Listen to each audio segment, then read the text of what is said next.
மாவட்ட ஆட்சித்தலைவர் தான் கேட்டுட்டு இருந்தேன். என்னங்க என்ன பயன் எதுன்னு கேட்டுதான் அவர் என்னென்ன சொன்னாரோ அது எல்லாமே பேசிட்டாரு. நான் என்ன பேசுறதுனே தெரியல. அதனால பரவாயில்ல.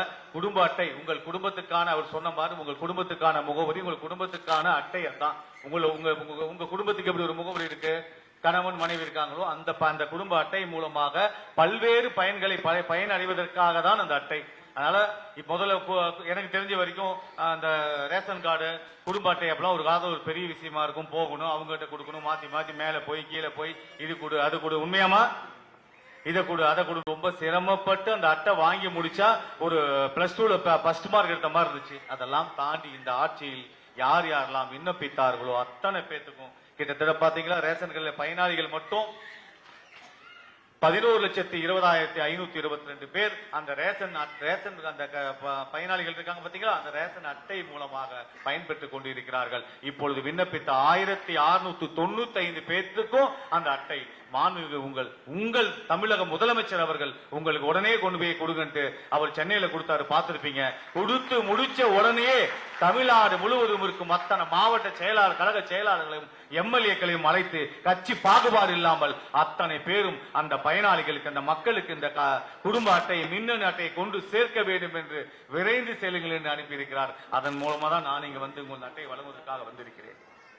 எனவே இனி நீங்கள் உங்கள் சார்பா அவங்க தெரிஞ்சவங்க, ஏன்னா ஒரு குடும்பம் இருக்கு, அப்பா அம்மா இருப்பாங்க, அவங்களுக்கு 2 குழந்தைங்க இருப்பாங்க, அவங்க திருமணம் ஆகிவிட்டு அவர் வேறு கொடுத்துன போவாங்க, அப்ப அவங்களுக்கு அட்டை தேவைப்படும். அந்த மாதிரி இனி வரும் காலங்களில் அட்டை விண்ணப்பித்து இருப்பவர்களும் சரி, இப்ப நிறைய விண்ணப்பித்து இருக்காங்க, சரியான எண்ணிக்கை தெரியவில்லை, அந்த விண்ணப்பித்தவர்களும் சரி விண்ணப்பிக்க போவர்களும் சரி ஒவ்வொரு வாரமும் இந்த மாதிரி ஒரு நாட்களை தேர்வு செய்து அந்த நாட்களில் விண்ணப்பித்த அத்தனை பேருக்கும் இந்த மின்னணு அட்டையை வழங்குவோம் என்று தெரிவித்துக் கொள்கிறேன். நன்றி, வணக்கம். நன்றி. வாழ்க கழக தலைவர், வளர்க தமிழ். அதே மாதிரி இதை மாதிரி ஊடக நண்பர்கள், காவல்துறையினர் அனைவருக்கும் உடைய மனமார்ந்த நன்றியை தெரிவித்துக் கொள்கிறேன். நன்றி. எல்லாருக்குமே கொடுக்கணுமா, கீழே 10 பேருக்கும் மேல கொடுக்கணுமா, எப்படி கொடுக்கணும்? எல்லாத்துக்கும் கையில கொடுக்கணுமா, இல்ல கீழே தான் வாங்கிக்கிறீங்க? கீழே கொடுத்துடலாமா? ஒரு 10 பேர் மட்டும் மேல கொடுத்துடலாமா? ஏன்னா அது சொல்லக்கூடாது. சோம்பேறித்தனமாக அமைச்சர் சென்று விட்டார்கள் சொல்லக்கூடாது, ஓபனாவும் பேசுறேன். அதனால மேல கொடுத்துறேன். உங்களுக்கு எப்படினாலும் சரி, அனைவரும் கரங்களில் கொடுக்க வேண்டும் என்றாலும் நாங்கள் கொடுப்பதற்கு தயாராக இருக்கிறோம். அது எவ்வளவு நேரம் சரி, ஒவ்வொருவருக்கும் அவங்க கையில் கொடுக்க ரெடியா இருக்கும். இல்ல ஒரு 10 பேர் மட்டும் மேல வாங்கிட்டோம், கீழே எல்லாத்துக்கும் கொடுக்கனாலும் சரி, இரண்டுக்கும் நாங்கள் சரியாக இருக்கிறோம். நீங்க தான் சொல்லணும் எப்படி பண்ணலாம். சரி, புதிய முறையில் வருகிறார்கள்.